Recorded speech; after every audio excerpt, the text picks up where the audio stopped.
Friends, welcome back to biryani పొట్లం cooking channel. ఈరోజైతే చాలా సింపుల్ రెసిపీ అండి.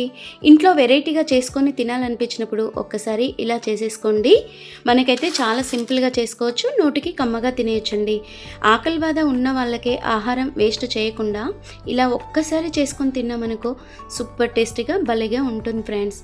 చూడండి, నేనైతే 2 కీరోస్ తీసుకున్నానండి. ఈ 2 కీరాలు చూడండి, నేనైతే 1/2 kg తీసుకున్నాను. ఇలా 2 కీరాలు తీసుకొని చక్కగా పొట్టు తీయకుండా నీట్గా కడిగి పెట్టుకోవాలండి. ఇలా వెనక వైపు ముందు వైపు కట్ చేసుకొని మనం ఇలా క్రాస్గా కాస్త కట్ చేసుకోవాలండి. కీరని మాత్రం పొట్టుతోనే కట్ చేసుకోండి, రుచి మాత్రం భలేగా ఉంటుందండి. ఇలా మనము 1/2 kg కీరాని ఈ విధంగా కట్ చేసుకున్న తర్వాత 2 టొమాటోస్ తీసుకోవాలండి. ఇలా బాగా పండిన ఎర్రటి పెద్ద సైజు టొమాటోలు తీసుకొని మనము చక్కగా ఇవి కూడా కట్ చేసుకొని పక్కకు పెట్టేసుకోవాలి. స్టవ్ వెలిగించుకొని ఒక బౌల్ పెట్టుకొని 3 స్పూన్స్ ఆయిల్ వేసేసుకొని చక్కగా అది కాస్త వేడైన తర్వాత మనము చూడండి, నేనైతే ఒక 4 స్పూన్ల పల్లీలు అయితే వేసుకున్నానండి. కొంచెం వేడైన తర్వాతనే పల్లీలు వేసుకోండి. 5 ఎండుమిర్చి కూడా వేసేసుకొని ఒక రెప్ప కరివేపాకు రెప్ప కూడా వేసేసుకొని ఒక 6 నుండి 7 వరకు వెల్లుల్లి రిబ్బలు వేసేసుకోవాలండి. ఇలా మనము ఈ 4 ఐటమ్స్ని చక్కగా నూనెలో వేపేసుకోవాలి. చూడండి, మనము ఈ విధంగా దోరగా వేపేసుకుంటే సరిపోతుందండి. చూస్తున్నారు కదా, పల్లీలు మాత్రం తప్పనిసరిగా వేసుకోండి. పల్లీలతో పాటు ఎండుమిరపకాయలు కూడా వేపేసుకోండి, అప్పుడు కానీ రుచి భలేగా ఉంటుందండి. పచ్చిమిర్చి మాత్రం యూజ్ చేయకూడదండి, టేస్ట్ అనేది కోల్పోతుంది. ఇలా బాగా వేగిన తర్వాత మనము ఒక ప్లేట్లో తీసి ఈ విధంగా పెట్టేసుకోవాలండి. ఇది కాస్త తీసిన తర్వాత చల్లారిపోతుంది కదా, అది కూడా పక్కకు పెట్టుకొని అదే కడాయిలో మనము కట్ చేసిన కీర ముక్కలు ఉన్నాయి కదా, కీర ముక్కల్ని ఈ విధంగా వేసేసుకోవాలండి. ఇలా వేసేసుకొని చక్కగా చిన్న మంట పైననే ఉడికించుకోవాలండి. వాటర్ కాయ కదా, ఒంటికి చలువ కూడా కదండి.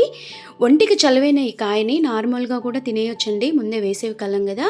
అలా కాకుండా ఒక్కసారి ఈ రెసిపీ ఈ చట్నీ చేశారనుకో సూపర్ టేస్ట్ అబ్బా. చూడండి, ఆ 2 టమాటో ముక్కల్ని ఈ విధంగా కట్ చేసుకొని రుచికి సరిపడే సాల్ట్ చల్లేసుకొని చిటికెడంత పసుపు కూడా వేసేసుకోవాలండి. అలాగే కొంచెం జీలకర్ర కూడా వేసేసుకోండి దీనితో పాటు, అప్పుడు కానీ రుచి మాత్రం భలే వస్తుందండి. చూడండి, ఈ విధంగా మనము మంచిగా చక్కగా కలిసేలా కలుపుకోవాలండి. చూడండి, మనమైతే కీరాలో వాటర్ కానీ ఎలాంటివి వేసుకోకూడదండి, సాల్ట్ మాత్రం చూసి వేసుకోండి. కానీ ఇది మాత్రం తింటే ఫ్రెండ్స్ చాలా చాలా ఒంటికి సల్వ అండి. ఒంటికైనా కంటికైనా చాలా మంచిది. పళ్ళు లేని ముసవాళ్ళైనా 10 సార్లు తినేలా ఉంటుందండి, అంత బాగుంటుంది. పిల్లలకు కూడా పెట్టాలండి అప్పుడప్పుడు, బ్రేక్ఫాస్ట్లోకైనా చాలా బాగుంటుంది, వేడివేడి అన్నంలోకైనా బాగుంటుంది ఫ్రెండ్స్.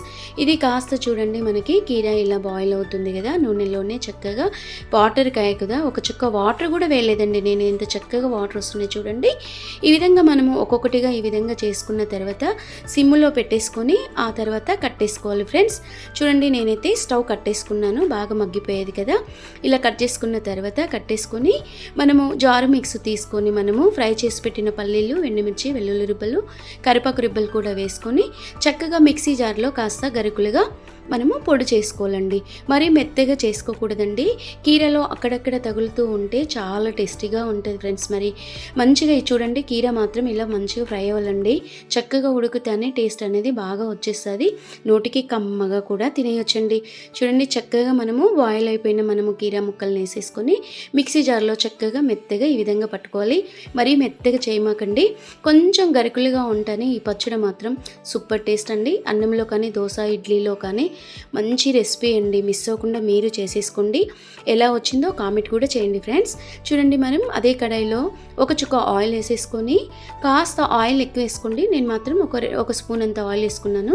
శనగపప్పు, వెల్లుల్లి రిబ్బలు పొట్టు తీసి వేసుకోవాలండి. ఇలాగా ఈ విధంగా వేసేసుకున్న తర్వాత 2 ఎండుమిర్చి అండి, ఈ ఎండుమిర్చి కూడా అడ్డంలో చుంచేసుకోవాలండి. ఒక రెబ్బ కరివేపాకు కూడా వేసేసుకొని మనము కొంచెం జీలకర్ర మాత్రం యాడ్ చేసేసేయండి. ఇలా కొన్ని ఆవాలు కూడా వేసేసి మనం కొంచెం ఈ విధంగా ఫ్రై చేసుకోవాలండి.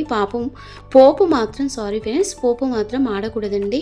ఈ విధంగా చక్కగా ఫ్రై అయిపోయాయి కదా, ఆ తర్వాత మనం కొంచెం ఫ్రై అయిన తర్వాత ఇంగువ పొడి మాత్రం వేసేసుకోండి.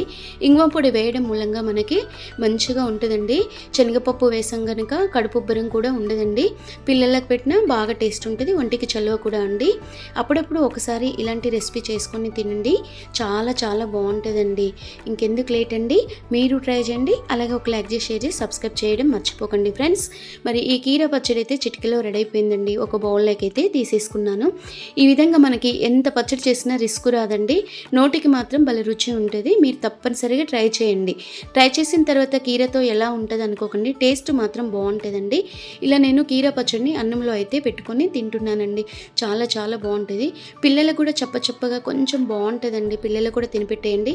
అలాగే ఇంకొంచెం పెరిగేసుకొని తింటే భలే రుచి ఫ్రెండ్స్. ఇంకెందుకు లేటు, మీరు ట్రై చేయండి. Bye bye.